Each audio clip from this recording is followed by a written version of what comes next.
शुरू करते हैं बड़ी खबरों का सिलसिला। नमस्कार, आपके साथ मैं हूं दीपिका यादव। नमस्कार, मैं हुसैन रिजवी। सबसे पहले आज की 6 बड़ी खबरों पर नजर डालते हैं। कहीं आफत मूसलाधार है तो कहीं पर चंदा चोरी पर आर या पार है।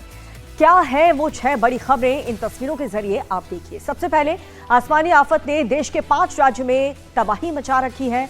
महाराष्ट्र के मुंबई, ठाणे, पालघर समेत 7 जिलों में इस वक्त रेड अलर्ट जारी कर दिया गया। मुंबई में अभी तो बारिश नहीं हो रही है, लेकिन भारी बारिश का रेड अलर्ट जरूर है। सतारा, रायगढ़ और नासिक में भी भारी बारिश की आशंका है। महाराष्ट्र के अलावा किन किन राज्यों पर आफत बारिश की है वो भी आपको आगे बताएंगे। उधर राम मंदिर चंदा चोरी के मामले में ट्रस्टी अनिल मिश्रा से पूछताछ हुई है। कई बड़े खुलासे हुए हैं। जेल में बंद चंदा चोरी के आरोपी कैसे डरे हैं, सहमे हुए हैं, ये भी आपको बताएंगे। राम मंदिर का मामला अभी गर्म ही है, लेकिन इस बीच बद्रीनाथ धाम और केदारनाथ धाम में भी चंदा चोरी की खबरें सामने आ गई हैं। मंदिर ट्रस्ट ने जांच कमेटी बनाई है। एक और बड़ी खबर हरियाणा के बहादुरगढ़ से आई है, जहां पर देर रात लॉरेंस गैंग के 2 शार्प शूटर्स का काम तमाम कर दिया गया। पुणे के केतन मर्डर केस में भी बड़ा खुलासा हुआ है, जहां पर सिया गोयल के एक सीक्रेट पार्टनर का भी पता चला। उधर यूपी टीईटी की परीक्षा में सॉल्वर गैंग का भंडाफोड़ हुआ है। तो एक एक खबर, एक एक अपडेट के साथ आपके सामने रखेंगे। जुलाई में सैलाबी आफत से देश के 20 राज्यों में अलर्ट जारी हुआ। महाराष्ट्र, गुजरात, मध्य प्रदेश, राजस्थान, उत्तराखंड समेत देश के 13 राज्यों में आज भारी बारिश, आंधी तूफान का रेड अलर्ट है। मुंबई में लगातार दूसरे दिन हालात विकट बने हुए हैं। मुंबई के ज्यादातर इलाकों में जल भराव की वजह से शहर ठप पड़ा है। सायन, कुर्ला, अंधेरी, वर्ली के इलाके में अभी डूब जोन बने हुए हैं और आज भी सुबह से बारिश लगातार वहां पर हो रही है। महाराष्ट्र से सटे गुजरात के नवसारी में, जूनागढ़ में, सूरत में भी हालात काफी ज्यादा बुरे हैं। लगातार बारिश से स्थानीय नदियां उफान पर हैं। बारिश का पानी लोगों के घर में घुस चुका है। सड़क दरिया बन चुकी हैं। पानी भरने के चलते आवाजाही पूरी तरह से ठप हो चुकी है। सड़कों पर गाड़ियों के बजाय अब नाव चल रही है। अलग अलग इलाकों में रेस्क्यू टीमें लगी हुई हैं।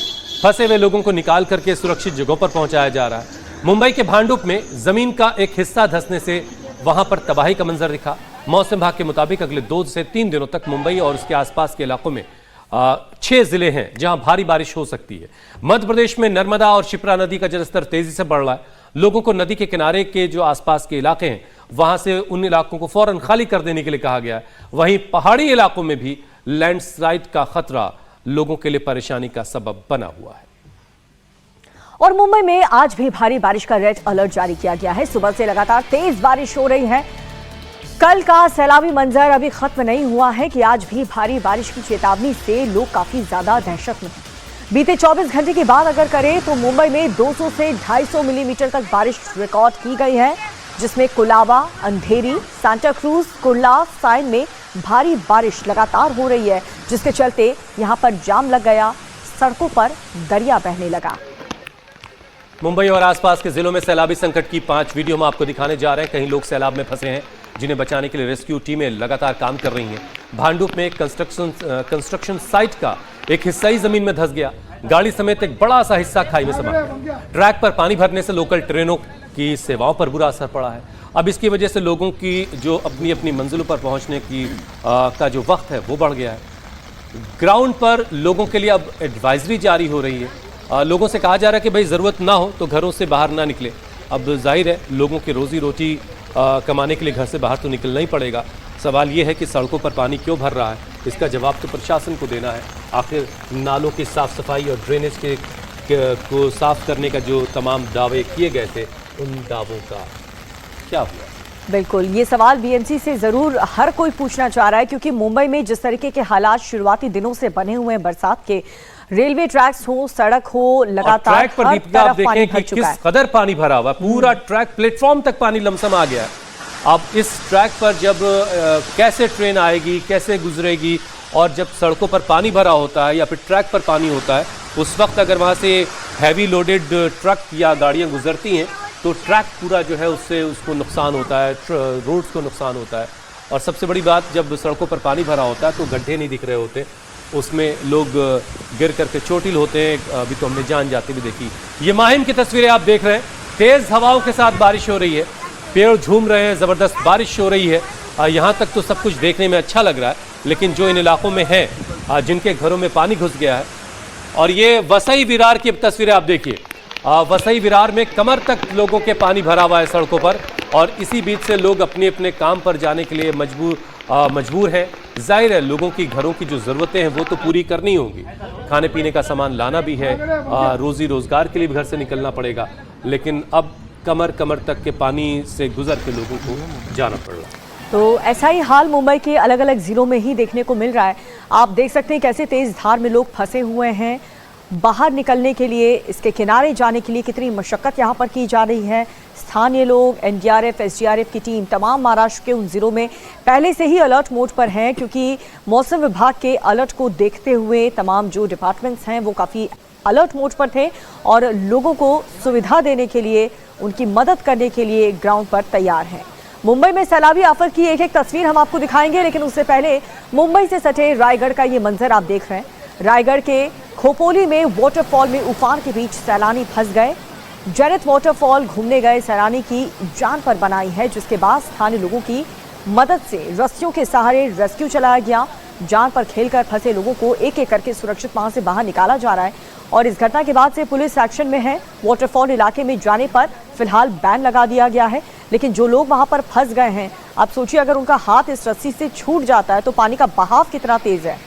और जेनिथ वाटरफॉल के बाद अब ये पुणे की तस्वीर देखिए। जमीन ऐसे लगा फट रही है और नीचे से पानी का फव्वारा निकल रहा है, और एक बड़ा सा हिस्सा आप देख रहे हैं जमीन फटी और नीचे से पानी बड़े फोर्स के साथ ऊपर की जानिब आया है। अब ये क्या, किस वजह से ऐसा हुआ, ये वाकई ये बड़ी हैरान करने वाली तस्वीर है। सड़क से अगर कोई गाड़ी उस वक्त गुजर रही होती तो वो गाड़ी उसी के अंदर समा गई होती। मतलब ये कि इसके नीचे से क्या कोई नाला गुजर रहा है, क्या है इसके नीचे, ये कहना मुश्किल। आप देखिए पानी इस तरीके से उबल रहा है और सड़क को फाड़ करके बीच से पानी जो है वो ऊपर आ गया है। ये जो महिला वहां पर उस सड़क को क्रॉस करके जा रही है, आप खुद देख करके हैरान हो सकते हैं कि ये एक मजबूत सड़क जिसमें इतनी बड़ी दरार आ जाती है कि अंदर से पानी, ऐसा लग रहा है पानी का सैलाब वहां से निकल आएगा। राहत की बात ये रही दीपिका की, वो जो महिला वहां से गुजर रही, थोड़ा पहले निकल गई वो, वरना कोई हादसा हो सकता था। शुक्र की बात है ये।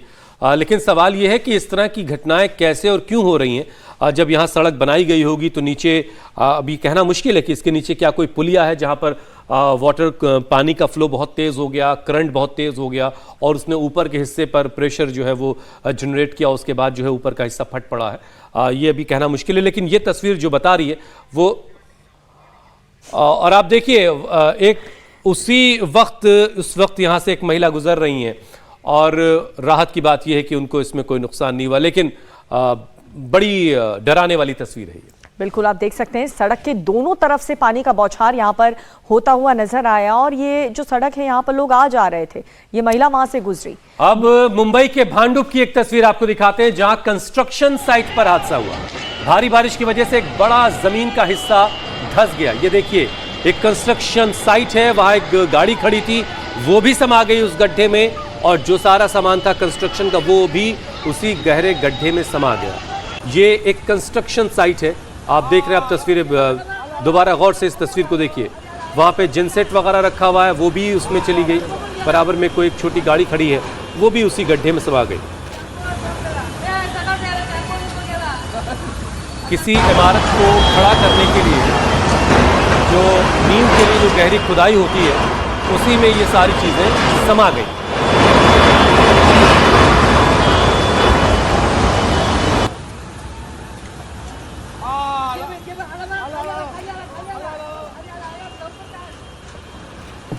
तो इन तस्वीरों को आप देख सकते हैं, सड़क का ये करीब 100 बाई 100 फीट का जो एरिया है वो पूरी तरह से जमीन में धंस गया।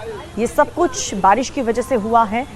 पहले से ही यहाँ पर काम चल रहा था। भारी भूस्खलन की वजह से कई पेड़ भी जड़ से उखड़कर गिर रहे हैं। सड़क धंसने के चलते वहां पर खड़ी एक गाड़ी कैसे गड्ढे में समा गई। गनीमत ये रही कि इस घटना में किसी के हताहत होने की खबर नहीं है। सूचना मिलते ही वहां पर वार्ड की नगर निगम टीम तुरंत मौके पर पहुंच गई, रेस्क्यू किया। मुंबई में पेड़ गिरने की घटनाएं लगातार बढ़ रही हैं। कल रात तकरीबन 11 बजे घाटकोपर पंतनगर के इलाके में, जहां इस वक्त हम खड़े हैं, निजी सोसाइटी के प्रीमाइसेस में ये बड़ा सा पेड़ था जो तकरीबन रात को 11 बजे गिर पड़ा और सड़क के किनारे जो गाड़ियां पार्क थी उस पर ये पेड़ गिरा है, जिसकी वजह से तकरीबन 4 गाड़ियां पूरी तरह से डैमेज हो गई। मुंबई में बीते कुछ दिनों में अगर देखें तो जिस तरह से लगातार बारिश हो रही है उसके चलते कई बड़े पेड़ जो हैं जो प्रीमाइसेस के अंदर होते हैं सोसाइटी के वो गिर रहे हैं। इसके पहले चर्चगेट में इसी तरह से एक बड़ा पेड़ गिर गया था, चेंबूर में भी इसी तरह से घटना सामने आई थी और लगातार ये घटनाएं बढ़ रही हैं। मुंबई महानगर पालिका के प्रति लोग जो है एक नाराजगी व्यक्त कर रहे हैं क्योंकि खासकर जो बड़े पेड़ हैं उनकी टहनियाँ काट देनी ज़रूरी होती है मानसून के ठीक पहले, लेकिन जो बड़े पेड़ों की टहनियाँ नहीं काटी गई उसके चलते बारिश में खासकर पेड़ ज़्यादा वजनी हो जाते हैं, उनकी डालियाँ वजनी हो जाती हैं, जिसकी वजह से पेड़ गिर पड़ते हैं। इस वक्त भी हम देखने की कोशिश कर रहे हैं कि पूरी जड़ से ये पेड़ उखड़ पड़ा है और रास्ते के बीचों बीच पूरा पेड़ आ गया था, जिसे मुंबई महानगर पालिका के कर्मचारियों ने रात में ही उसकी डालियां काटकर रास्ता जो है आम ट्रैफिक के लिए खुला कर दिया। लेकिन सबसे बड़ी बात यह है कि जिस तरह से लगातार पेड़ गिर रहे हैं और गाड़ियां क्षतिग्रस्त हो रही हैं, गनीमत है कि इस घटना में कोई भी जान की हानि नहीं हुई है। लेकिन अगर सुबह के वक्त में इस तरह से अगर कोई पेड़ गिर जाए और यातायात जारी रहे तो किसी भी बड़ी दुर्घटना से इनकार नहीं किया जा सकता। चलिए अब नाला सुपारा की तस्वीर आपके सामने है। पूरा ट्रैक पानी में डूबा हुआ है, आप प्लेटफॉर्म तक पानी पहुंच जाएगा, बस कुछ ही और थोड़ा बहुत पानी बारिश हुई तो अब इसी ट्रैक पर देखिए ट्रेन अभी आई है, एक लोकल ट्रेन जिससे इसको शूट किया जा रहा मुझे लग रहा है, और वो अभी आके बस खड़ी हो रही है। तकरीबन 3 फीट पानी यहाँ ट्रैक पर भरा हुआ है, इसी ट्रैक से गाड़ियाँ गुजर रही हैं, लबालब पानी भरा है। कुछ ही और बारिश के बाद ये पानी प्लेटफॉर्म तक आ जाएगा। बिल्कुल, मुंबई के अलग अलग स्टेशन पर यही हाल है। अब देखिए, मुंबई की जान है लोकल ट्रेन, इसी के सहारे ज़्यादा से ज़्यादा लोग सफ़र करते हैं, अपने मंजिल तक पहुंचते हैं और रेलवे स्टेशन का क्या हश्र हो रखा है। और ये हर बार की बारिश में मुंबई का यही हाल होता है। आप देख सकते हैं कि ऐसा लग रहा है कि ट्रेन के अंदर भी पानी ना घुस जाए। और मुंबई वडाला रेलवे स्टेशन की तस्वीर भी आपको दिखा रहे हैं, यहाँ पर भी ट्रैक पर पानी भर चुका है और आप देख सकते हैं स्टेशन पर भी लोगों की भीड़ काफ़ी कम हो गई है क्योंकि सड़क से लेकर रेलवे स्टेशन तक हर तरफ पानी ही पानी नजर आ रहा है। कई स्टेशन है, चूना भट्टी, सायन, वडाला, नाला सुपारा, कई जगहों पर रेलवे ट्रैक पर पानी आ चुका है। बावजूद उसके इसी ट्रैक से गाड़ियां गुजरने को मजबूर हैं क्योंकि यही गाड़ियां मुंबई की लाइफ लाइन कही जाती हैं। इनके ठहरने का मतलब है मुंबई ठप पड़ जाएगी। ये वडाला की तस्वीर इस वक्त आप देख रहे हैं, रेलवे ट्रैक पर यहां भी पानी आ चुका है। नाला सुपारा में, सायन में, तमाम जगहों पर इस वक्त, चूना भट्टी, इन तमाम रेलवे स्टेशन पर जो ट्रैक पर पानी आ गया है। और कई स्टेशन तो ऐसे हैं जहां बहुत ज़्यादा पानी भरने की वजह से प्लेटफॉर्म तक पानी आने की नौबत है। समीर भिसे, किंग सर्कल मुंबई से इस वक्त सीधे हमारे साथ जुड़ रहे हैं। समीर, अभी ताज़ा सूरत हाल क्या है? क्या कुछ राहत की गुंजाइश मुंबई के लोगों के लिए है या अभी इस आफत से कई दिनों तक और निपटना है? बिल्कुल, फिलहाल कोई राहत मिलती हुई नजर नहीं आ रही है क्योंकि रेड अलर्ट आज भी जारी है और कल के लिए भी जारी रहेगा। ऐसे में राहत बहुत मिल पाएगी ये कह पाना जरा मुश्किल है क्योंकि कल का दिन जिस तरीके से गुजरा है, जिस सड़कें लबालब पानी से भरी हुई थी, आज भी लगभग वही सूरत हाल होता हुआ नजर आ रहा है। क्योंकि इस वक्त हम जो किंग सर्कल का पूरा इलाका दिखा रहे हैं, लो लाइन एरिया है, इस वक्त यहाँ पर पानी भरना शुरू हो गया है। बीएमसी के कर्मचारी जो वाटर डी वाटरिंग पंप है वो लगा रखा हुआ है, सारा का सारा पानी डी वाटर करने की कोशिश कर रहे हैं। लेकिन जिस तरीके से बारिश ने अभी जोर पकड़ना शुरू किया है, उसके चलते अगर बारिश इसी गति से होती रही तो ये पूरा का पूरा इलाका फिर से जलमग्न हो जाएगा। और ठीक यही इलाका नहीं बल्कि ठीक सामने का जो गांधी मार्केट का इलाका है और किंग सर्कल का, ये पूरा का पूरा इलाका जलमग्न हो जाता है। आप देख सकते हैं कि गाड़ियां जो गुजर रही हैं किस तरीके से पानी की छींटें उड़ाते हुए, क्योंकि पूरी की पूरी सड़क पानी में अब डूब जाएगी अगर इस तरह से बारिश होती रही। फिलहाल अंधेरी सब्वे का भी हम हाल बता दें, अंधेरी सब्वे में भी काफ़ी पानी भरा हुआ है इस वक्त, इसलिए उसे ट्रैफिक यातायात के लिए रोक दिया गया है। कई लो लाइन एरिया है इस वक्त जलमग्न होते हुए नजर आ रहे हैं क्योंकि बारिश ने बीते आधे घंटे से अगर हम कह लें तो मुंबई में हर जगह पे अब बारिश शुरू हो चुकी है, साथ ही साथ हवा भी चल रही है। ऐसे में बीएमसी के जो कर्मचारी हैं, बीएमसी का जो आपत्ति व्यवस्थापन दल है वो तैनात है। साथ ही एनडीआरएफ की टीम जो है समीर, बारिश को लेकर के मुझे निदा फाजली का एक शेर याद आ रहा है, बरसात तो दीवानी है क्या जाने किस छत पे बरसना है, किस राह पे किस छत पे बरसना है, किस राह से बचना है क्या जाने। लेकिन बीएमसी के लोग तो जानते थे, एडमिनिस्ट्रेशन तो जानता था कि बारिश होगी तो उसके निकासी का इंतजाम भी होना चाहिए था उसी तरीके से। बहुत शुक्रिया समीर हमारे साथ जुड़ने के लिए। और अब आपको वसई की तस्वीर दिखाते हैं। वसई विहार में भारी बारिश की तस्वीरें आपके सामने हैं। लगातार यहां पर बारिश के चलते सड़क दरिया बन चुकी है। टाउनशिप एरिया में लोग फंसे हुए हैं। चीख पुकार वहां पर मच गई है, जिसके बाद लोगों को रेस्क्यू करके बाहर वहां से निकाला जा रहा है। ये तस्वीर आपको दिखा रहे हैं जिसमें लोग कैसे फंसे हुए हैं और काफी देर से फंसे हुए हैं। तो ये वसई विरार की तस्वीरें आप देख रहे हैं। हर तरफ अब ये देखिए बोट के जरिए घरों में फंसे हुए लोगों को निकाला जा रहा है। जाहिर है कि जो दूर दराज के इलाके हैं वहाँ पर अगर पानी भर गया है तो लोगों तक पहुँचने में भी जो रेस्क्यू टीमें हैं उनको वक्त लग रहा है। एसडीआरएफ की टीमें मौके पर मौजूद हैं और जो लाइफ बोट्स हैं उनके ज़रिए लोगों को निकाला जा रहा है, उनको रेस्क्यू किया जा रहा है। और मुश्किल ये भी है कि लगातार बारिश हो रही है। जब से मानसून ने मुंबई में दस्तक दी है तब से लगातार बारिश का सिलसिला रुक रुक करके जारी है। और मुंबई में आज भी भारी बारिश की चेतावनी जारी कर दी गई है। समंदर में ऊंची लहरें उठ रही हैं, जिसके बाद लोगों को समंदर किनारे से दूर रहने की सलाह दी गई। लगातार बारिश के चलते यहां पर मरीन ड्राइव, कुलाबा, आसपास के इलाके पूरी तरह से जलमग्न हैं। समंदर में हाई टाइड जैसी लहरें उठ रही हैं और लोगों को आसपास न जाने की हिदायत दी। तो हाई टाइड जब भी बारिश इस तरह से होती है तो समंदर में हाई टाइड की सिचुएशन बनती है, जब कई फीट पानी ऊपर बढ़ने लगता है और एक तरीके से रिफ्लक्स की सिचुएशन होती है। वापस जो है पानी समंदर का जो है ड्रेनेज के जरिए अलग अलग लो लाइन एरियाज में उबलने लगता है। वो भी सिचुएशन हमने हर बार देखी है। अब ये मरीन ड्राइव की तस्वीरें और कोलाबा की तस्वीरें अब आप देख रहे हैं, जहाँ पर ये एक एडमिनिस्ट्रेशन की गाड़ी, पुलिस की गाड़ी जो है वो वहाँ से गुजर रही है। सड़कों पर हर तरफ पानी ही पानी दिखाई दे रहा है। और नवी मुंबई की तस्वीर आपको दिखाते हैं। काफी पॉश इलाका नवी मुंबई में बारिश का कहर लगातार जारी है। सड़कों पर सैलाब बह रहा है। लोगों के जैसे आपने नवी मुंबई कहती है ना तो उससे समझ में आ जाता है कि ये नई मुंबई का हिस्सा है। मतलब ये नई है, प्लान्ड वे में इसको बसाया गया और उसके बावजूद यहाँ पर इस कदर पानी कोई व्यवस्था नहीं है। लोगों के रिहायशी इलाकों में जल भराव की समस्या आप देख सकते हैं, जिसके चलते हालात काफी ज्यादा विकट बने हुए। महंगे महंगे मकान यहाँ पर लोग लेते हैं और रहते हैं। और आप देखिए इसका क्या हाल हो रखा है, किस तरह से यहाँ पर पानी जमा हो चुका है। निकासी की कोई व्यवस्था नहीं की गई है और यहाँ पर भी लोगों की गाड़ियाँ कहीं फंस रही हैं, लोग आ जा नहीं पा रहे। और आप कैसे देख सकते हैं कि रेंग रेंग कर यहाँ पर गाड़ियाँ चल रही हैं। और उसी पानी में फंसा हुआ एक डिलीवरी बॉय भी दिख रहा है जो किसी तरीके से अपने पैरों से अपनी बाइक को आगे बढ़ाने की कोशिश में है। महाराष्ट्र के पिंपरी चिंचवाड़ की तस्वीरें भी आपको दिखाते हैं। वहां भी भारी बारिश की वजह से हालात खराब है। ये कोई पुल है जो दो किनारों को जोड़ रहा है किसी के इलाके के पिंपरी चिंचवाड़ में।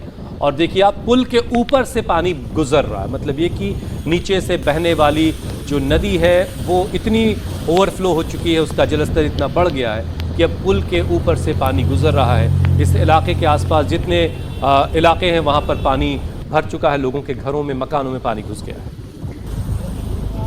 तो मुंबई के हालात क्या हैं, पूरे महाराष्ट्र के अलग अलग जिलों के हालात क्या हैं, ये आपको बताएं। लेकिन एमपी के उज्जैन में भारी बारिश के चलते शिप्रा नदी का जलस्तर काफी तेजी से बढ़ रहा है। घाट किनारे मंदिर डूब गए हैं और बीते 4 दिनों की लगातार बारिश से नदी नाले सब उफान पर हैं। उज्जैन के प्राचीन राम घाट और आसपास के इलाकों की तस्वीर आपको दिखा रहे हैं, जहां पर पूरी तरह से पानी भरा हुआ है। अलर्ट भी यहां पर जारी है। लोगों को निचले इलाकों से दूर रहने की सलाह दी गई है, क्योंकि आने वाले दिनों में भी इसी तरह से बारिश यहां पर हो सकती है। उज्जैन की तस्वीरें देख रहे हैं आप। शिप्रा नदी का तट पर जो घाट है, जो तमाम मंदिर हैं, वो सब पानी में डूबे हुए हैं। शिप्रा का जलस्तर इस वक्त काफ़ी बढ़ा हुआ है और इसी बढ़े हुए जलस्तर को देखते हुए किनारे पर आबाद लोगों से ये कह दिया गया है कि आप अपने अपने घरों को छोड़कर किसी सुरक्षित जगह पर चले जाएं ताकि किसी भी अनहोनी से खुद को बचा सकें।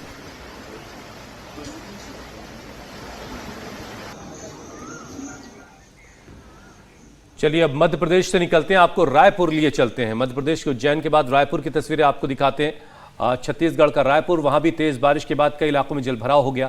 अगले 2 दिन तक भारी बारिश का अलर्ट जारी हुआ है। रायपुर के मंडी गेट, रोहिणीपुरम कॉलोनी में भी पानी भरा हुआ है। कहीं बच्चे खेल रहे हैं, लेकिन कहीं बाहर लोगों का निकलना मुश्किल हो गया। सड़कों पर हर तरफ सैलाब ही सैलाब है। लोगों की गाड़ियां इसी पानी से गुजरने पर मजबूर हैं और कई जगहों पर गाड़ियां बंद हो जा रही हैं और सब कुछ ठप हो जा रहा है। तो मध्य प्रदेश, छत्तीसगढ़, अलग अलग राज्यों में ऐसे ही हालात बने हैं। एक बार फिर से आपको मुंबई की तस्वीर दिखाते हैं, जहां पर देखिए बारिश के साथ साथ तेज हवा चल रही है और तेज हवा के झोंके में ये बड़े बड़े विशालकाय पेड़ कैसे टूटकर गिर रहे हैं और गाड़ी के ऊपर गिर रहे हैं, लोगों के घर की छत पर गिर रहे हैं और कितना नुकसान यहाँ पर लोगों को हो रहा है, उनकी जान पर भी बन आ सकती है। आप देखिए तेज आंधी तूफान की वजह और से ये पेड़ दीपिका, गिरता हुआ नजर आ आपको रहा है। यहाँ पे एक चीज और दर्शकों को बता दें कि हर साल बारिश से पहले हर एक ये देखिए गाड़ी जो है वो गाड़ियों पर ये पेड़ गिर गए हैं। और हर साल जो बारिश के मौसम से पहले पेड़ों का बाकायदा एक पेड़ चेक किया जाता है, एक एक पेड़ को, कि किस पेड़ की क्या स्थिति है, उसकी छटाई की जाती है और ज़रूरत होती तो उसको काटा जाता है, कहीं ये बारिश में आंधी में गिरेगा तो नहीं। और उसके बावजूद आप देखिएगा हर बार ये खबर आती है कि न जाने कितने पेड़ उखड़ गए, पेड़ गिर गए और गाड़ियों पर गिरे, कई जगहों पर लोगों की जानें गई। ये तमाम खबरें आती हैं और मुंबई से वो तस्वीरें हम देख रहे हैं। भारी बारिश के बाद जब पेड़ की जड़ें जो हैं वो मिट्टी से कुछ कमज़ोर पड़ने लगती हैं तो तेज़ हवाओं के बाद वो पेड़ उखड़ जाते हैं और इसका नुकसान जाहिर है वहाँ आसपास रहने वाले लोगों को, कई बार सड़कों से गुजर रही गाड़ियों को उठाना पड़ता है। तो गुजरात, मध्य प्रदेश, छत्तीसगढ़ और मुंबई, महाराष्ट्र के अलग अलग जिले इस वक्त बाढ़ बारिश की चपेट में हैं और ये शुरुआती दिन है बारिश के। आप देख सकते हैं क्या स्थिति यहाँ पर बनी हुई है। अब आपको गुजरात लिए चलते हैं। सैलाबी संकट से जूझ रहे गुजरात की कुछ तस्वीरें आप देखिए। जूनागढ़ में जबरदस्त बारिश बीते कई दिनों से हो रही है। सड़क पर नाव चल रही हैं, लोगों के घर मकान सैलाब में डूब गए हैं। बारिश का पानी रिहायशी इलाकों को डूब जोन में तब्दील कर चुका है। लगातार बारिश से यहाँ पर लोगों को राहत मिलती हुई फिलहाल नजर नहीं आ रही। आप देख सकते हैं सड़क के किनारे बने हुए जितने भी घर हैं उन घरों के अंदर अब पानी प्रवेश कर चुका है और बीच सड़क पर जहां पर गाड़ियां चलती थी, लोग पैदल चलते थे, वहां पर अब नाव चल रही है। नाव भी लोगों ने खुद ही बना ली है, लकड़ी के टुकड़े ढूंढ ढूंढ करके कुछ। लेकिन जाहिर है जिंदगी को तो बहरहाल चलते ही रहना है। बारिश हो, आंधी तूफान आए, बहुत गर्मी की तपिश हो, इंसान को ज़िंदगी तो बहरहाल जीनी पड़ती है। लेकिन इसी बीच में लोगों को अपने इन घरों से निकलना पड़ रहा है। अब आप सोचिए कि इन घरों में जो ग्राउंड फ्लोर पर जो कुछ होगा, खाने पीने का सामान, दूसरे घर के ज़रूरी चीज़ें, वो सब कुछ इस बारिश के पानी ने तबाह कर दिया, ख़राब कर दिया। अब जाहिर है कि इन लोगों को नए सिरे से अपना पूरा असासा इकट्ठा करना पड़ेगा। अपनी पूरी ज़िंदगी का जो ग्राउंड फ्लोर की चीज़ें हैं वो सब कुछ ख़राब हो चुकी होंगी। अब वो नए सिरे से चीज़ों को ठीक करेंगे। लेकिन बहुत सारे लोगों को इस इलाके से निकाला भी जा रहा होगा ताकि उन्हें सुरक्षित जगहों पर पहुंचाया जा सके। अब ये सूरत की आप तस्वीर देख रहे हैं। गुजरात के सूरत में सैलाब के अटैक से तापी नदी पर बना पुल डैमेज हो गया। ये बड़ी खबर हम आपको बता रहे हैं। तापी नदी पर जो पुल बना वो डैमेज हुआ है। पानी का प्रहार पुल के ऊपर से होकर अब गुजर रहा है और जिसके चलते यहाँ पर इस पुल के ऊपर से गाड़ियों की आवाजाही रोकनी पड़ गई है। तो ये तापी नदी के ऊपर का बना हुआ पुल है और उसके पुल के ऊपर से पानी गुजर रहा है। तो सूरत की तस्वीर आपको दिखा रहे हैं और देखिए कैसे यहाँ पर पानी ओवरफ्लो हो रहा है और ये बह करके शहर के अंदर घुस रहा है। शहरी इलाकों में ये पानी जब दाखिल होगा तो हर बार सूरत का हाल यही होता है। यही तस्वीर देखने को मिलती है कि अलग अलग जो तापी की चौड़ाई किस कदर नजर आ रही है। आप तो दीपिका वहीं की हैं, आप बताएं जरा। बिल्कुल, ये जो इलाका है इसके आसपास कई ऐसे सिटीज, छोटे छोटे शहर बसे हुए हैं, वहां पर यही का पानी बह करके लोगों के घर में प्रवेश कर जाता है और काफी दिन तक वहीं ठहरा रहता है। अब आपको उधमपुर की तस्वीरें हम दिखा रहे हैं। पहाड़ों पर भी हालात खराब बने हुए हैं। जम्मू कश्मीर के उधमपुर में लैंडस्लाइड हुआ है। पहाड़ से बड़े बड़े चट्टान टूट करके सड़कों पर आ गए, जिसकी वजह से नेशनल हाईवे को बंद करना पड़ा। आप देखिए भारी भारी मशीनें लगा करके अब सड़कों से इन पत्थरों को हटाने का काम चल रहा ताकि रास्ता क्लियर किया जा सके, ट्रैफिक बहाल किया जा सके। पत्थर आप देखिए किस कदर बड़े बड़े पत्थर टूट करके नीचे ट्रैक पर आ गिरे हैं। अब आप समझिए और अंदाजा लगाइए कि उस वक्त जब ये हादसा हुआ, गनीमत ये रही कि उस वक्त यहाँ से कोई गाड़ी नहीं गुजर रही थी।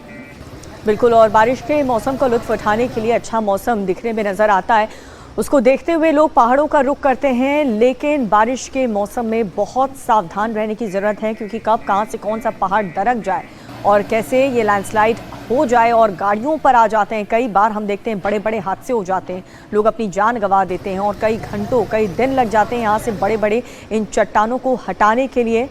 तो इन तस्वीरों से आप सबक लीजिए और देखिए कैसे बारिश के मौसम में आपको यहाँ पर पहाड़ों का रुख नहीं करना चाहिए। ज़्यादा ज़रूरी ना हो तो घर से बाहर भी नहीं निकलना चाहिए, क्योंकि हर तरफ पानी ही पानी नज़र आ रहा है फिलहाल देश के आधे से ज़्यादा राज्यों में। राष्ट्रीय अध्यक्ष आलोक कुमार ने इस मामले की जांच कर रहे जांच अधिकारी को खत लिखा है। इस खत में उन्होंने चंदा चोरी को लेकर प्रियंका गांधी, संजय सिंह, अरविंद केजरीवाल और राम गोपाल यादव के लगाए गए आरोपों की जांच करवाने की मांग की है। इस चिट्ठी में आलोक कुमार ने यह कहा है कि अगर जांच में आरोप झूठे पाए जाते हैं तो आरोप लगाने वालों पर कार्रवाई हो। इस चिट्ठी में आलोक कुमार ने नेताओं के आरोपों का जिक्र किया। उन्होंने कहा कि राम गोपाल यादव ने 20,000 करोड़ के घोटाले का आरोप लगाया है, तो केजरीवाल ने कहा कि भगवान राम का हार, उनकी चरण पादुका चोरी हुई है, चांदी के ईंट और चांदी के दीपक गायब हुए हैं। इसी तरह संजय सिंह ने 200 करोड़ रुपए से अधिक की चोरी की बात कही है, तो वहीं प्रियंका गांधी ने कहा कि चढ़ावा चोरी के पीछे कई बड़े लोगों का हाथ है। तो इस चिट्ठी में बाकायदा जिक्र किया गया, इन तमाम बड़े नेताओं के नाम लिखे गए हैं जिन्होंने कई बड़े गंभीर आरोप लगाए। एक तरफ एसआईटी की जांच चल रही है और दूसरी तरफ विपक्ष के बड़े नेताओं ने ये आरोप लगाए हैं। उसको लेकर के ये खत आलोक कुमार की तरफ से। सवाल यह भी है कि आखिर करोड़ों राम भक्तों की आस्था के साथ किसने खिलवाड़ किया? राम मंदिर चढ़ावा चोरी के लिए कितने लोग जिम्मेदार हैं? राम मंदिर के कितने चढ़ावे की चोरी हुई, वो रकम आखिर कितनी है?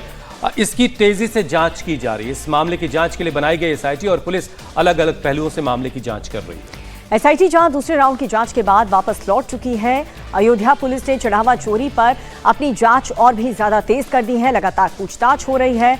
पुलिस आज अयोध्या जेल में बंद 5 आरोपियों से पूछताछ करेगी। आज पुलिस अनुकल्प मिश्रा, उसके जीजा लवकुश मिश्रा, टिन्नू यादव, उसके भतीजे मनीष यादव और करुणेश पांडे से पुलिस की टीम पूछताछ करने वाली है।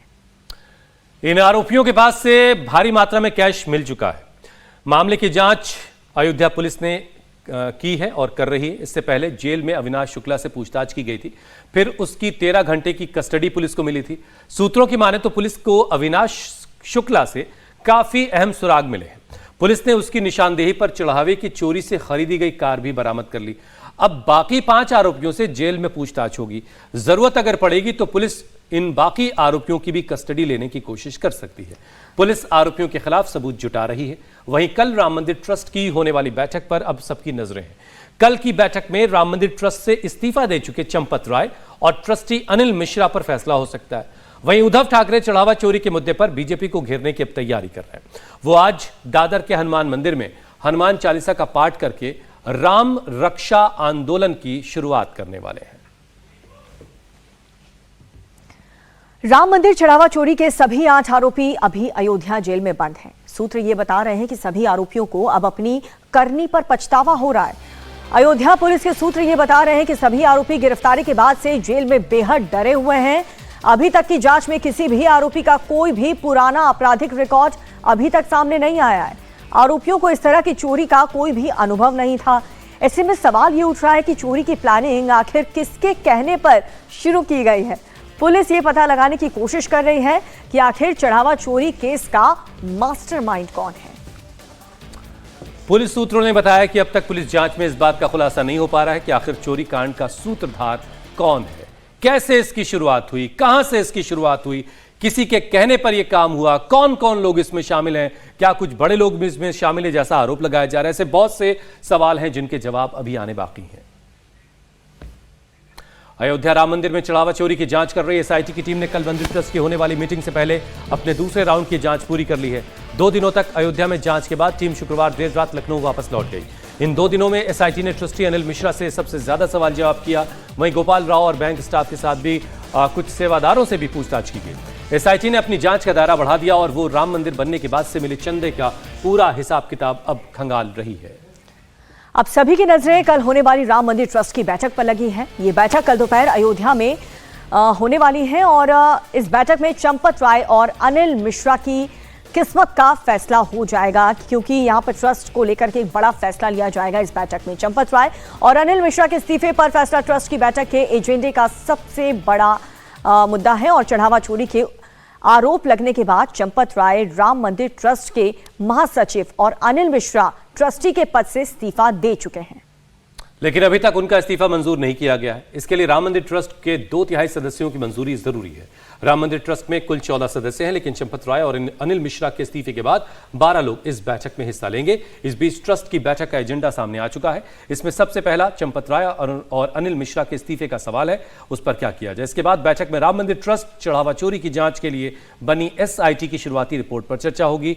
SIT अपनी रिपोर्ट यूपी सरकार को सौंप चुकी है। इस बैठक में राम मंदिर ट्रस्ट के लिए नए CEO की नियुक्ति पर फैसला हो सकता है। इसके एजेंडे में कहा गया कि बैठक में मंदिर परिसर में श्रद्धालुओं की बढ़ती संख्या को देखते हुए भविष्य की व्यवस्थाओं, सुरक्षा संचालन और अन्य पहलुओं पर भी चर्चा होगी। इसके अलावा इस दौरान वित्तीय साल 2025-26 के दौरान आमदनी और खर्च का हिसाब किताब, वित्तीय लेन देन का लेखा जोखा भी बैठक में रखा जाएगा।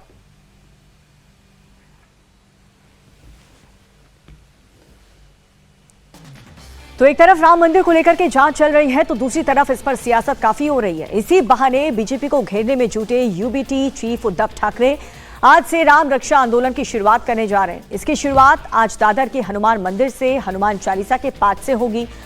उद्धव ने लोगों से हनुमान मंदिर आने की अपील की है और इस दौरान राम रक्षा स्तोत्र और हनुमान स्तोत्र का भी पाठ होगा। उद्धव का कहना यह है कि भगवान राम के नाम पर करोड़ों श्रद्धालुओं की आस्था से खिलवाड़ हुआ और इसके लिए भारतीय जनता पार्टी को जवाब देना ही होगा। अब हिंदू माफ नहीं करेगा आणि त्याची सुरुवात आम्ही येत्या रविवारपासून करतो। बीजेपी की तरफ से कहा गया कि पार्टी टूट जाने के बाद उद्धव को भगवान राम की याद आई है। जब उद्धव ठाकरे ने यह ऐलान किया, उसके बाद बीजेपी ने इस तरीके से उद्धव पर हमला बोला है।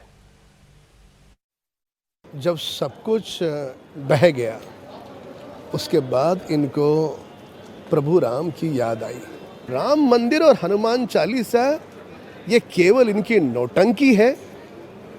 जो बचे कुचे विधायक हैं, पार्षद है मुंबई महानगर पालिका के, वो छोड़ करके जा रहे हैं, उनमें अनरेस्ट है, उनको बचाने के लिए प्रयास है। और 2019 में स्वर्गीय बाला साहब ठाकरे जी के हिंदुत्व के साथ जो इन्होंने महागद्दारी की, उसका ये पछतावा है। अब अयोध्या में चढ़ावा चोरी पर सियासत तेज हो चुकी है। SP चीफ अखिलेश यादव ने सोशल मीडिया पर वीडियो शेयर किया, बीजेपी पर तंज कसा। अखिलेश यादव ने इसे लोगों की श्रद्धा और आस्था पर बहुत बड़ा हमला बताया। तो वहीं ममता बनर्जी ने बीजेपी पर आरोप यह लगाया कि उसने राम का नाम बदनाम किया है। राम का नाम आपने बदनाम कर दिया, हिंदुत्व का नाम पे खेला और हिंदुइज्म को आपने फिनिश किया। যেমন দেখছেন না, পুনামি থালা থেকে শুরু করে, পুনামি বাক্স থেকে শুরু করে সব রাম মন্দির সবটাই নাকি ওদের সম্পদ।